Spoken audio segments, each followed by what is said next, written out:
Hello beautiful people, welcome to my channel.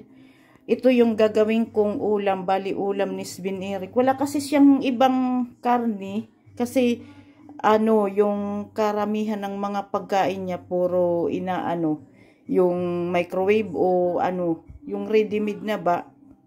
Pagkatapos ito yung yung sa baka na na liver, nuts liver. Yun ang ilalagay ko dyan at saka yung hipon na na. Yung binalatan na ba. Saka lagyan ko lang siya ng tuyo siguro, black pepper.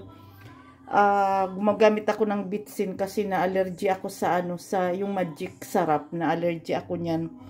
Ito yung binili niya sa sa McDonald's na sa freezer na yung pie. Gagawan ko sana siya kasi yun ang paborito niyang apple pie yung sa McDonald's. Pero may nakita na ako dito na linagay lang niya sa freezer.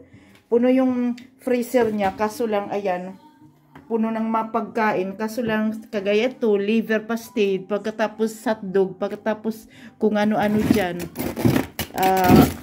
Hindi na maano. Yan, makita yung mga pagkain. Yung parang mga ready-made na ba. Kaya anuhan ko siya. Yung lutuan ko na lang siya. Ayan, puno-puno yung niya. Pero mga ready-made niya, nakagaya ng sabi ko. Lulutuan ko siya nito. Ito. Ayan, ngayong gabi. Okay guys, thank you for watching. Bye-bye.